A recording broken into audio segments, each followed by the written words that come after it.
Hey Larry, here's a video showing how you might do these molding miter things, and maybe to explain what Renee was talking about.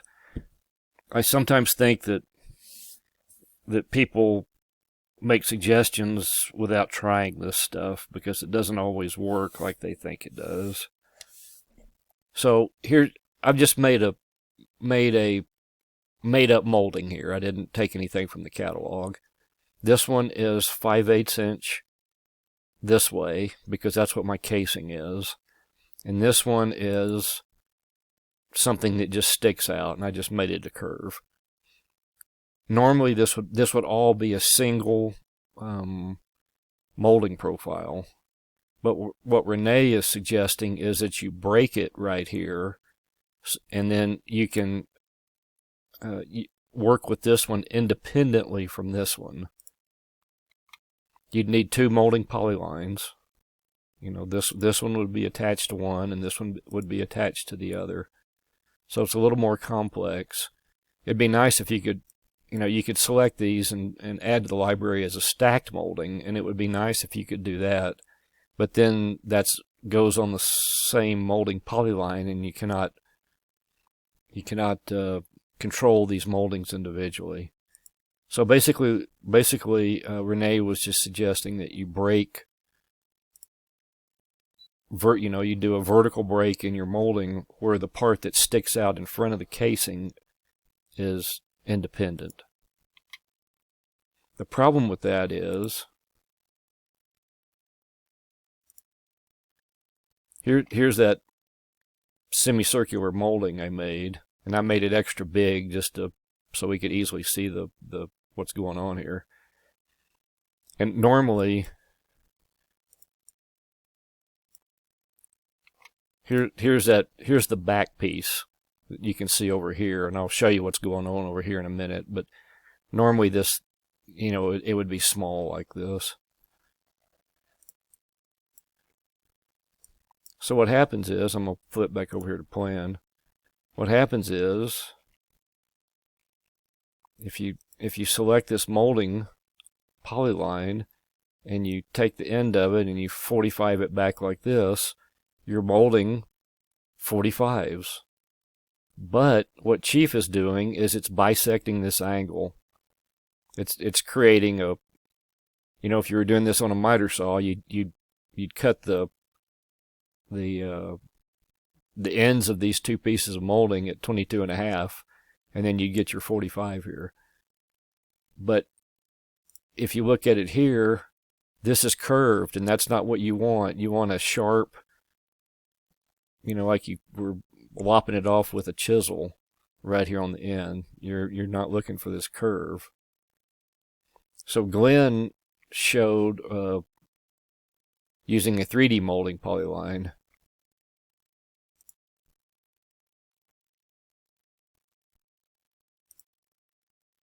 So let's see, somewhere I've got a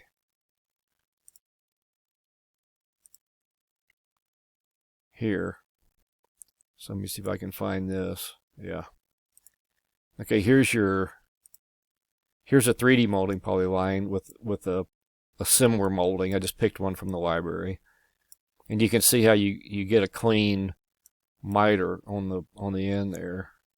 So let's find the plan. There we go. So this is kind of odd.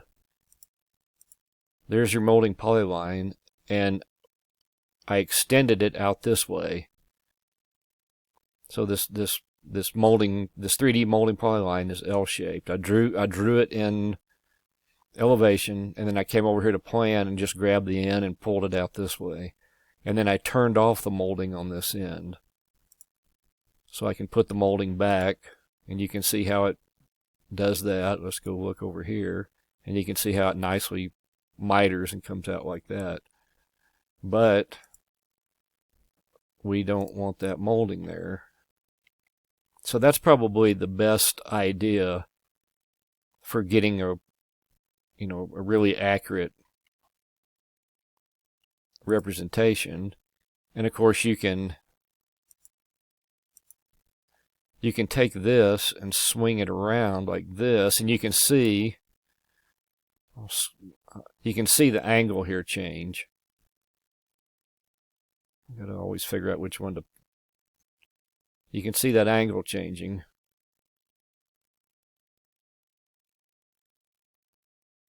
Now I'm gonna assume that maybe your angle snaps have something to do with this. I don't know.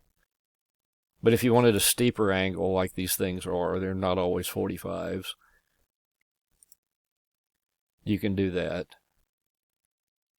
But again, what you would do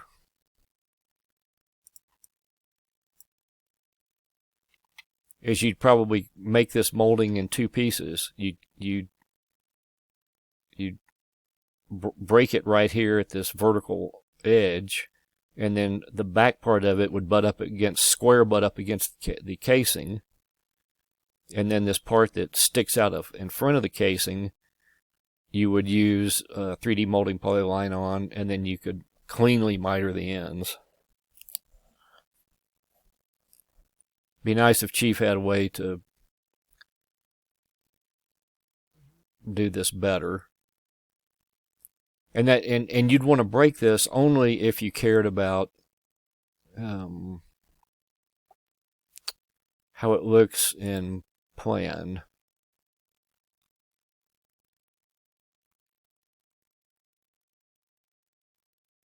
Let me go over here.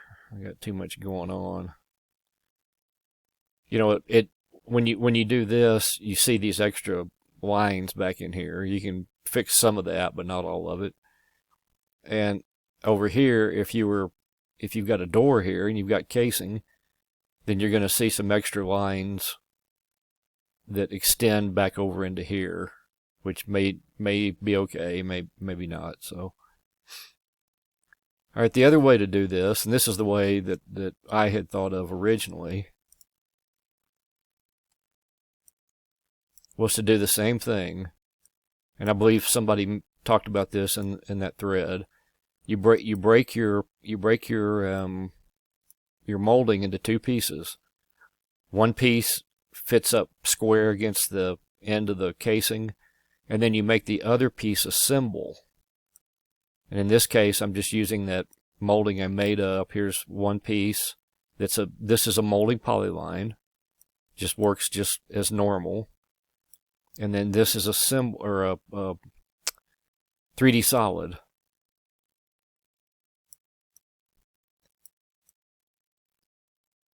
And one of the advantages to doing this using a 3D solid like this is that you could create a symbol from this, and then you could put a stretch plane in the middle of it,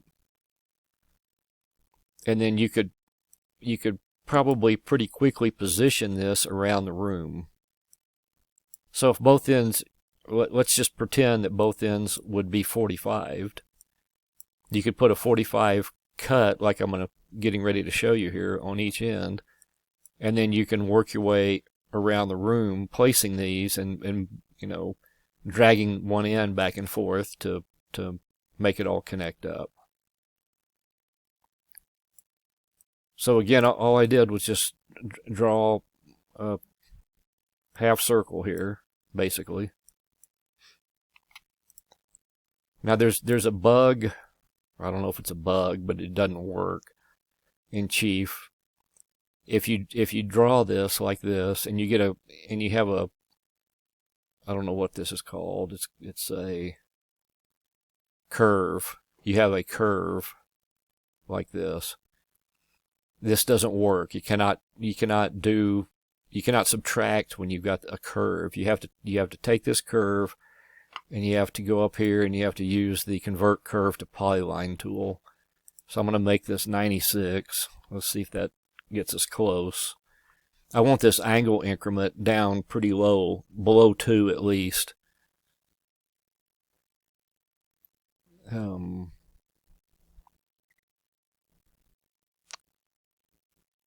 So you get a smooth radius. So I'm just going to say okay.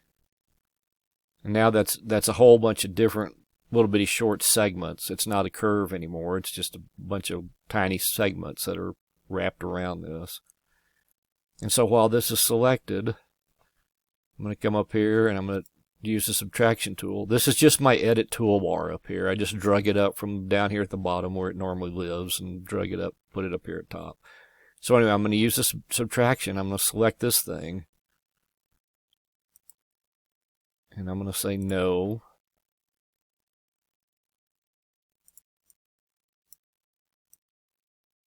So there's your miter on the end of that. So this is what I think this is the scenario I think you're going for. You've got a molding, part of it sticks out past the casing.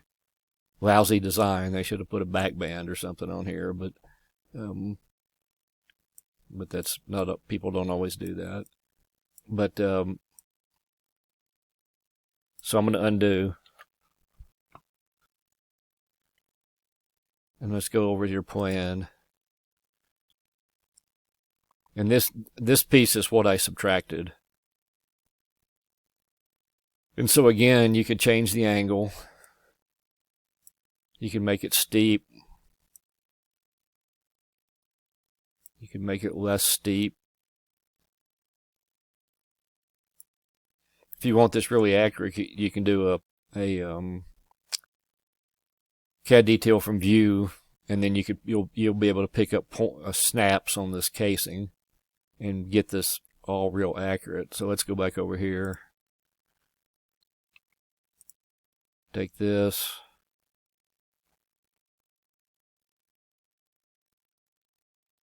I'm not sure that'll work. I'm going to click this in so I get everything selected. Subtract that. No. Now you've got a steeper cut.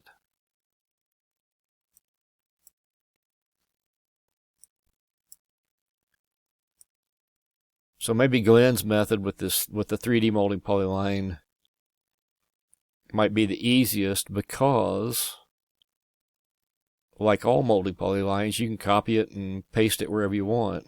I'm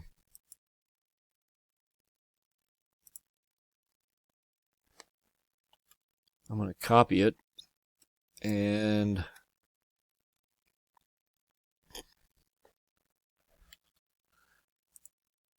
paste it and push it up against the wall.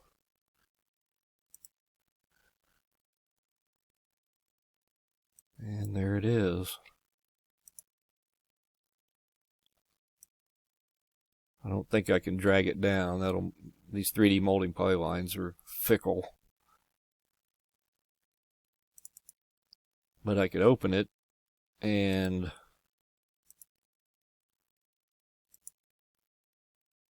change the offset.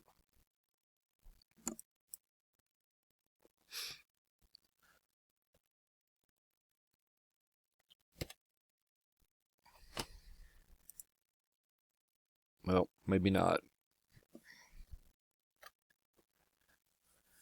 That's the problem with these. The 3D molding polylines are fickle, but you know.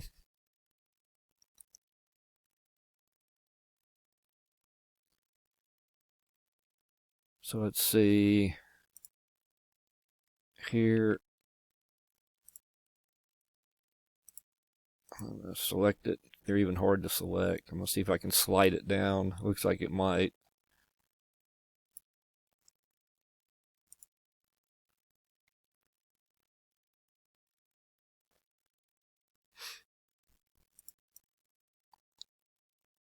Looks like it needs to go maybe just a tad more.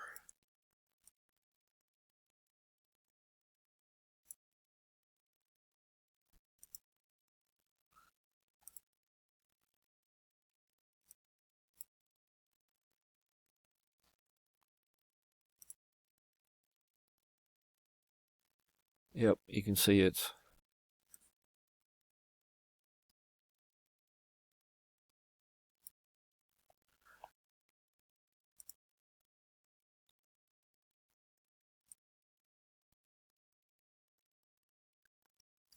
So this molding is buried in this casing.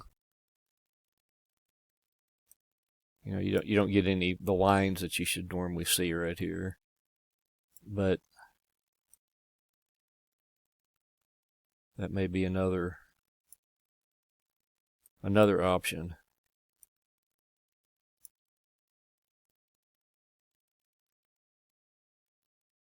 All right, this turned out longer, but